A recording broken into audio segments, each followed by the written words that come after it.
Hello, my name is Nicholas and I am autistic. There's a good chance that you don't remember subscribing to this channel. Or if you aren't subscribed, I guess it's because the algorithm did a thing. It's better if you weren't around when I made this channel because it's the byproduct of parental negligence. What I mean by that is that this channel was made at a time when I had no source of validation in my personal life. So I would make videos to get attention. And in doing so, I made a lot of videos that I'm not proud of. I made a lot of choices that I regret. I've said a lot of things that I despise, that I didn't know what they meant at the time. And I guess it sort of haunts me to this day, even knowing that it wasn't something that I intentionally did, and it wasn't a situation that I ever asked for, and I probably shouldn't blame myself for it, but I still do. I just kind of want to talk about everything, and how it got to that point. If you don't have time for that, then have a good day. Wish you well. Goodbye. I was diagnosed with autism when I was 7. It wasn't the only diagnosis. It was just the main ADHD, and there was oppositional defiance disorder, which was, I guess, challenging authority. Basically, that's what that one was. I don't know if it's still a thing. Might be. I don't know. But before then, my parents had already divorced. I don't remember a time that they were together. My mom was a drug addict, and my dad was, and still is, an abusive, hypocritical, narcissistic deadbeat. But when I was really young, after my parents divorced, I mainly grew up with my mom. But after I was diagnosed, my dad fought for custody and won. So I had to move in with him. I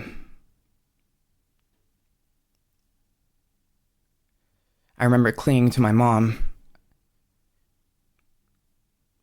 I thought that she was a good mom at the time because she wouldn't yell at me for, being different. But I had to go. So I moved in with my dad.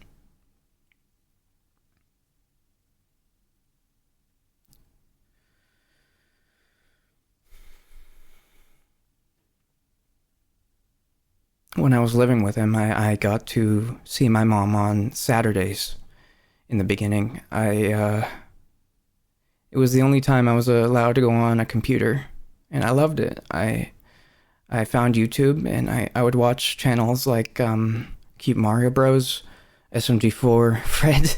Everyone remembers Fred. An Annoying Orange, that was another one.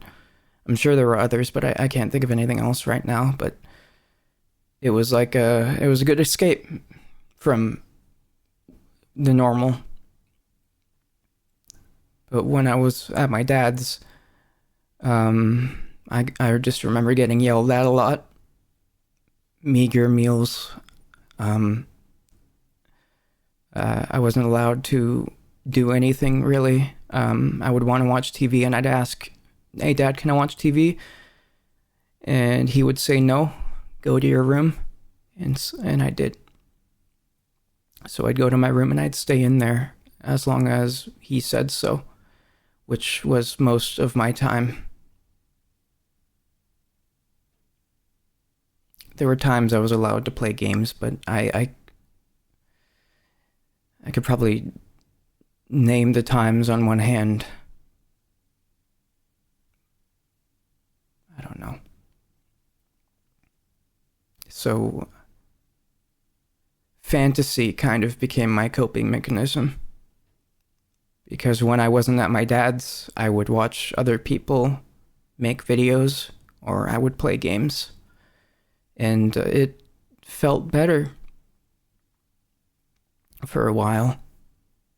It was better than the alternative, which would be trying to get my mom's attention and her waving me off, or being around my dad and just trying to step around this maze of peeves of his and to not get yelled at.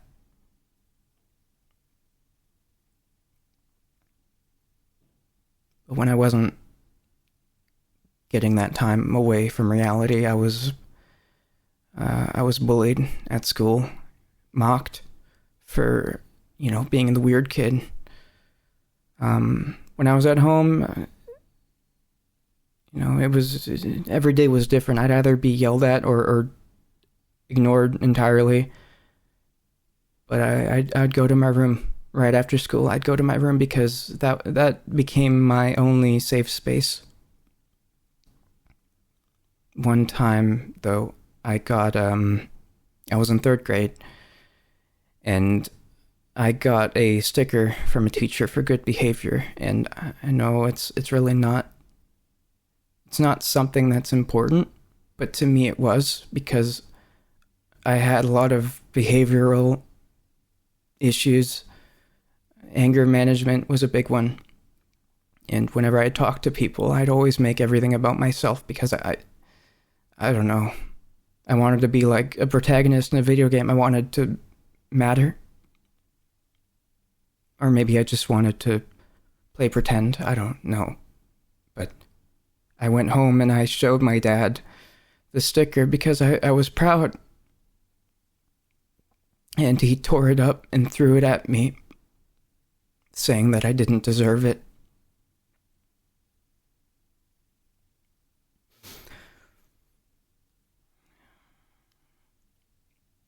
And there was another time too when I've always had this stim before going to bed. If you don't know what a stim is, it's like an ADHD thing, like a self-pacifying gesture, or it's like self-soothing behavior. For me, I move my legs around a lot before I go to sleep, which is something I'm really self-conscious about. But when I was younger, I would do it, and there was a bedwetting mat on my bed, but it got torn because of the friction. I didn't mean to, obviously. It was a complete mistake, and I don't think it could have been avoided, but my dad found out, and he tore the head off of my favorite toy. As a lesson, I guess. It was a Spider-Man plushie, and I would hug it when I was at the doctor's because I was scared of needles.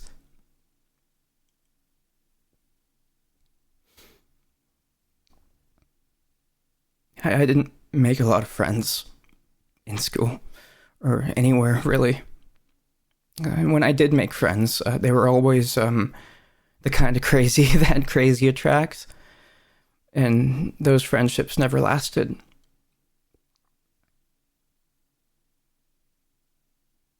So I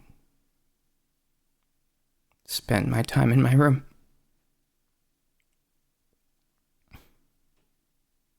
Because I didn't have any friends or support. Going anywhere just felt scary. I was in a world that seemed to not care how I was feeling.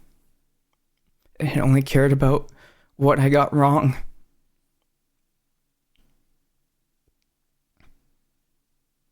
So I spent a few years like that. My sister too, she was there, and eventually she got to go back and live with my mom. But then I was left alone.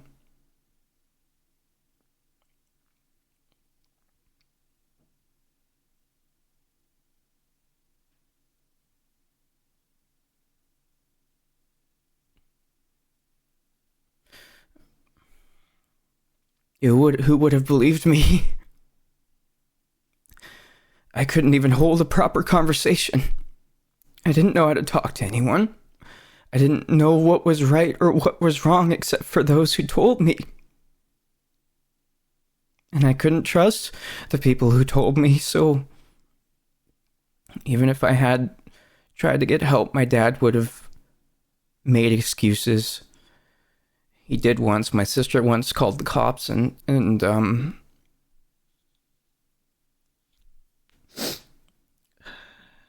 he just talked them away and said that she was doing it for attention. So what would I have done? She's older than me. She is older than me, and she's not autistic. So I was alone and afraid.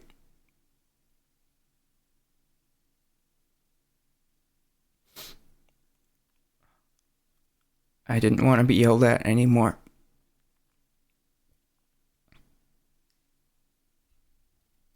Sorry, I have a little notepad here to keep my thoughts in order. Just scrolling down.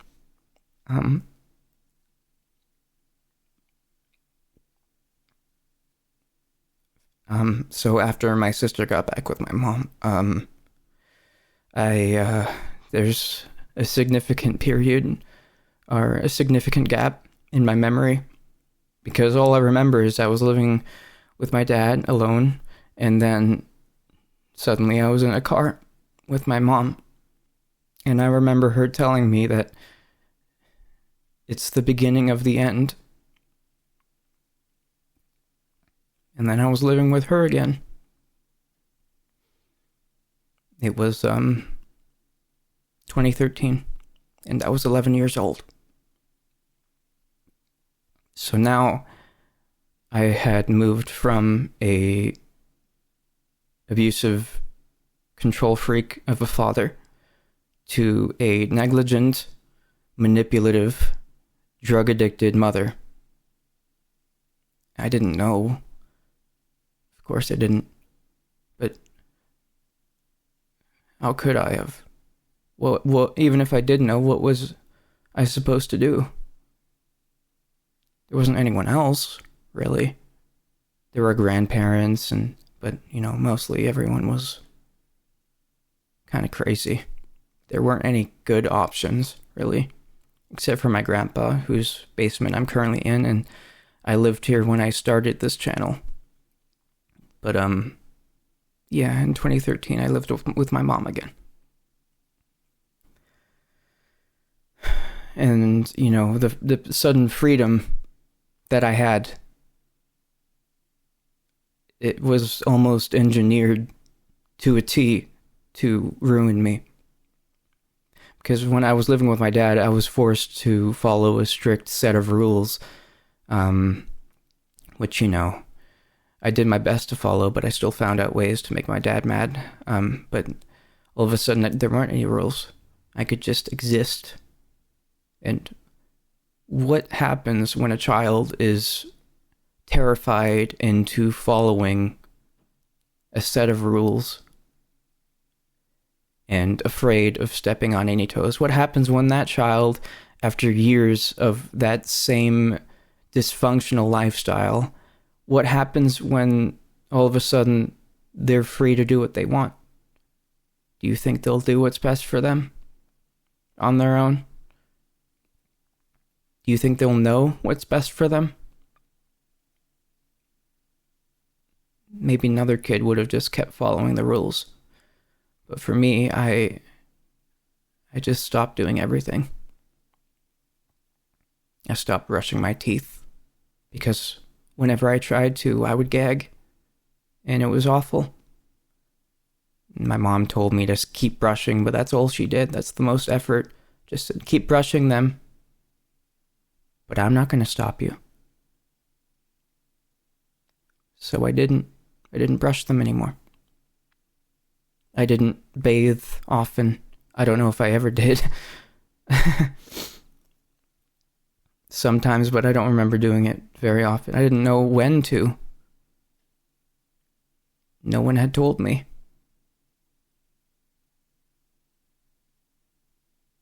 I didn't do my homework.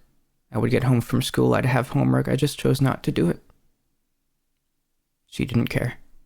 I'd spend every hour of my free time, which was a lot, playing video games, watching TV, movies.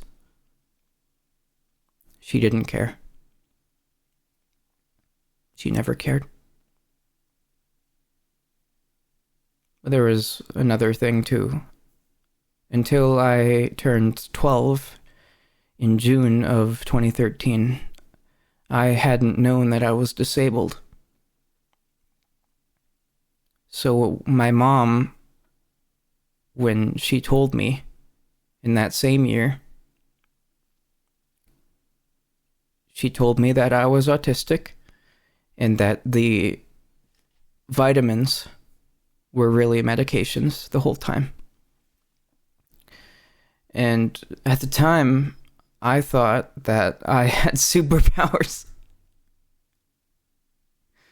I know it's silly but you know, I thought like it made sense all of a sudden. A lot of things did. It felt good. But that's not what she wanted me to feel.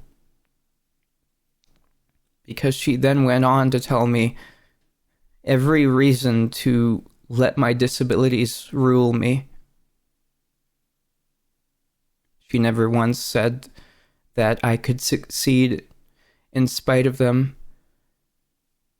She made me believe that because of them, I could never do things. She was getting monthly government payouts just because I was existing in her care. Sorry.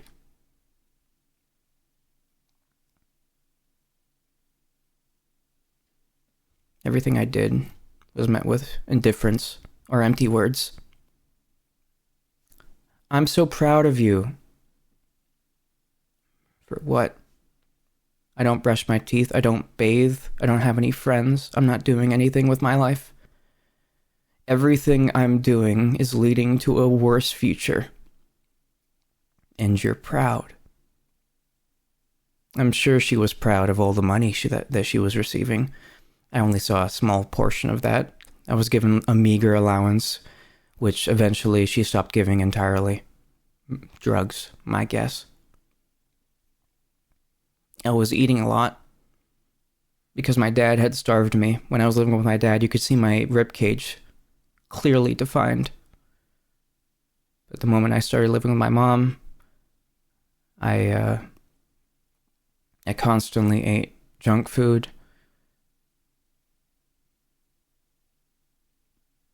And when I wasn't eating junk food, I was drinking it. Soda and stuff. So yeah, I put on a lot of weight really quickly. I was skipping classes. I was still getting bullied in the new school. And then I moved to another school only to get bullied there as well. I got in one fight with a kid because I made a YouTube channel. Not this one, but one before it. I didn't have any recording software, so I would use my phone to record gameplay. And, you know, kids at school found it and they would bully me over it, disliking the videos and leaving hate comments. So I got into a fight with one of the kids who did it. Almost threw him over the cafeteria balcony. There was a lower floor and then there were stairways leading up to another section of the cafeteria. And for a second, I thought about tossing him over. And that was terrifying. So I walked away and I never put my hands on anyone ever again. I just hated that.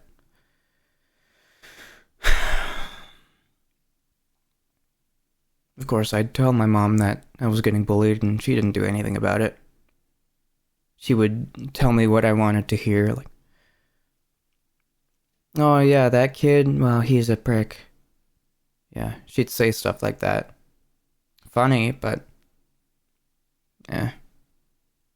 She didn't do much outside of that.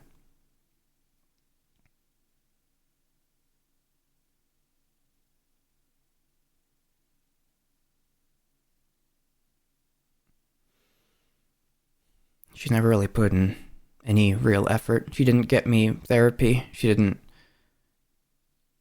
get anyone to help me function in society.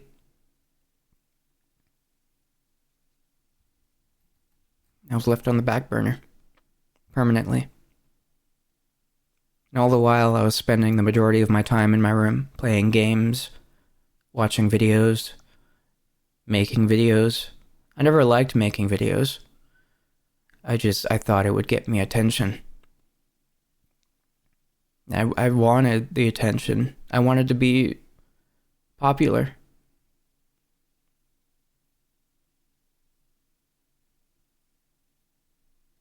But yeah, because I was in a situation where nobody was looking out for me or asking how I was feeling. Nobody was teaching me how to survive in this world, which is becoming more hellish every year.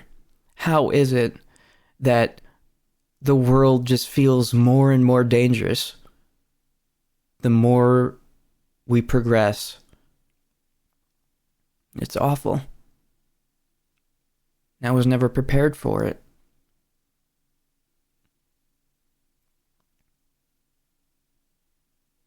Eventually, my mom decided that I shouldn't be around because she wanted to do more hard drugs.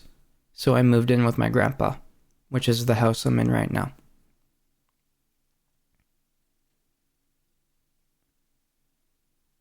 But by then I'd already had all the self-doubt she wanted.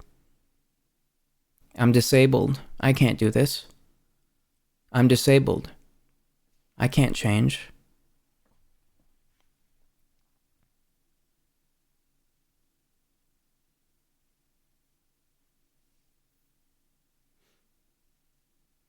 It was the perfect shield. And people used it against me because it's not a valid argument.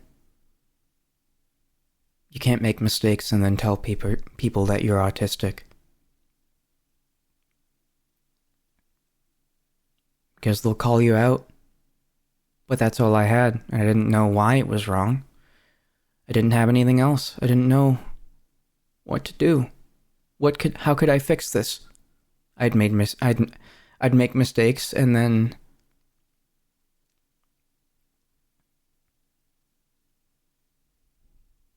not have a reason.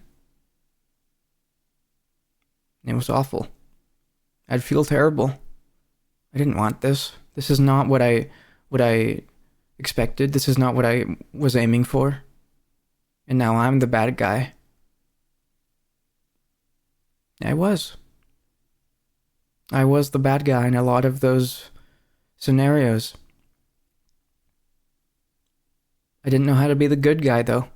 All I had were excuses that were fed to me. All I had were things I learned on the internet or my own delusions.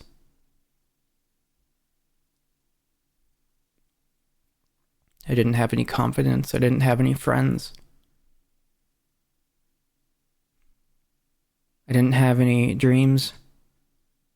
When people would ask me what I wanted to be when I grew up, when I was younger, I wanted to be a police officer or something. But by the time I was in secondary school, which is high school, by the way, for any Americans, by that point, people would ask me, what do you want to be when you grow up? Or, what do you want to be when you graduated, rather? I still wouldn't know. And school only got more difficult with secondary school. Because the kids that were there, they remembered when I was a kid. When I was younger, when I had anger issues, I was known as a spaz. That's what they called me. Because I would go from calm to angry just with a little bit of provocation, and I couldn't control myself. Even though I had grown somewhat emotionally during that time. I was in secondary school. I wouldn't get mad like I used to, but I would still get irritated, and that was enough for them. So they'd use that. They'd give me a hard time, and I'd go to the principal's office and I'd tell him, and it wouldn't change anything, ever. Even some of the teachers seemed to have it out for me.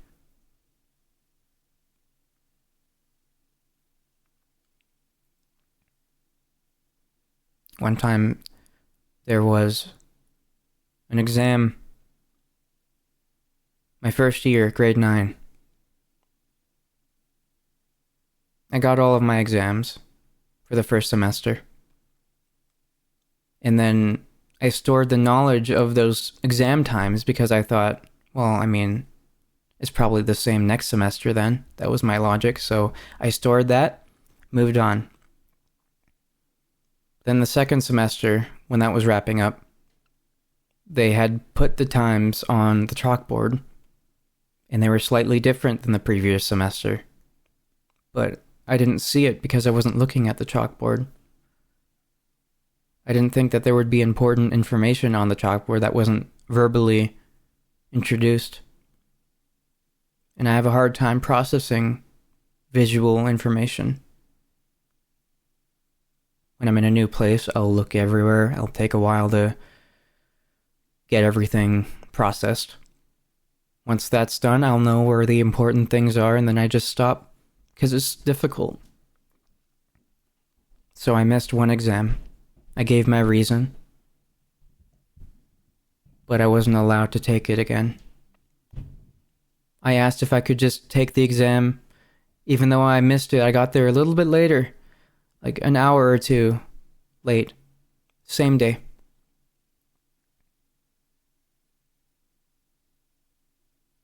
It was made to be a big screw up, and I had to spend the entire next semester trying to get that credit.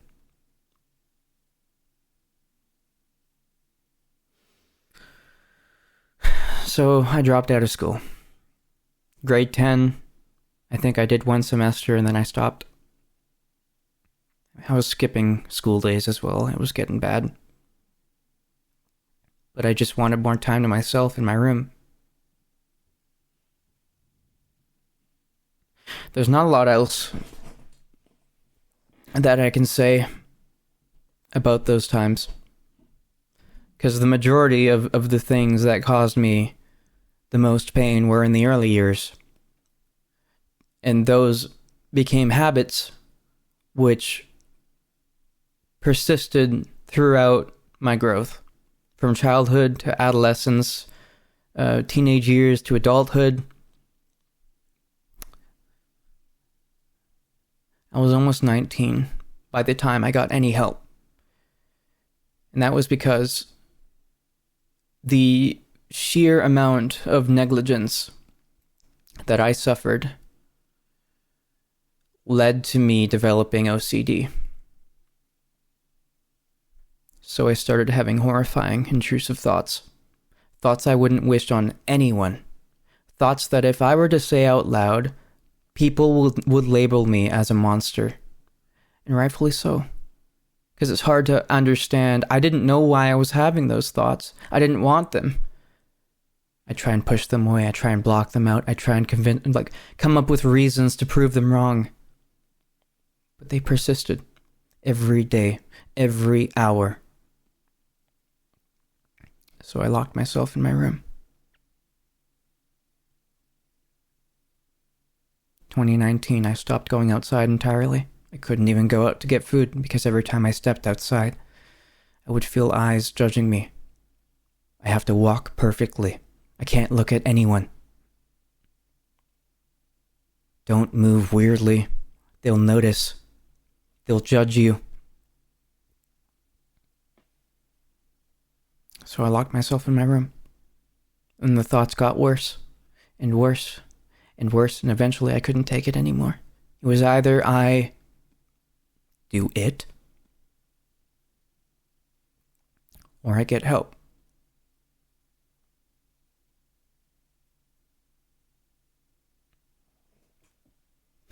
And all of this is because nobody saw what was going on. Nobody saw me suffering. I was an open kid. I wasn't a good actor. It was clear as day that something was wrong, but nobody did shit. It pains me that there's someone else right out there right now that could be struggling like I was, and still nobody bats an eye. Everyone's focused on their own problems. A kid shows some temperamental issues and everyone just says, it's too much trouble for me. Well, how do you think that they feel? I didn't want this. I never asked for it. I just wanted to feel loved. I wanted to feel like I mattered, in spite of my issues, and I was never given any avenues to solve them.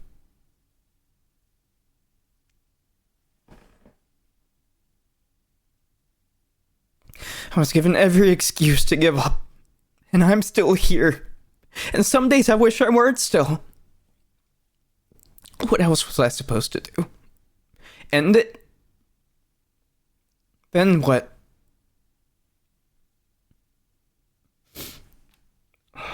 Some people won't have that reason, though. Some people are going to get pushed to the edge because no one cares. Or they feel like no one cares. I guarantee you, even if you're like me, and it feels like nobody cares.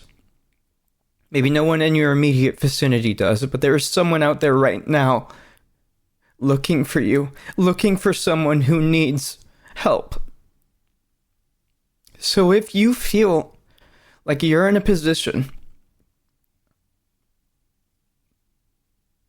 where you're trapped, where you feel helpless, where you feel like there's no better alternative, please get help. Please reach out to someone. Tell them how you're feeling. It can get better.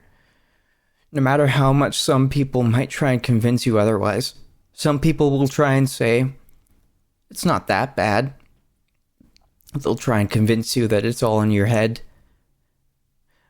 But if you feel like life is miserable, there's something wrong. Don't push it aside. Don't pretend like everything's fine. Because you matter. You matter. Okay? And don't tell yourself that you don't, because you do. Don't lie to yourself. Don't think that you're worthless, because we're all human. We all want to be loved. And if you don't feel like you are loved, you're just not around the right people. If you're a parent and you're raising a child and they're autistic, if they prefer to be in their room or isolated somewhere away from you, that means that they don't feel comfortable around you. If you feel like they are desperate to be isolated, there's something that's not right. Maybe it's something that you're doing. Maybe it's something that nobody can control, but they need help. And you gotta get them that. You can't let it lie like this. Because the longer this goes on, the harder it's gonna be to break out of it. Maybe this video is just a bunch of nonsense. Maybe everything I'm saying is non-coherent. Maybe I'm not the person who should be saying anything on the topic, but God, such a shit fest.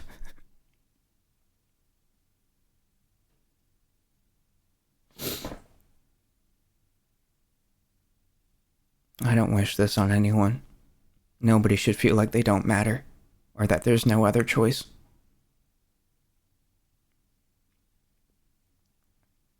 It's too late for me to find a better family, of course. I'm 23, I'm going to be 24 later this year, and I gotta keep working. Gotta keep working at it. I still don't have a high school diploma, but I'm working on writing. I have a vivid imagination that I used to escape into, and I'm sure that I can make something nice. A good story.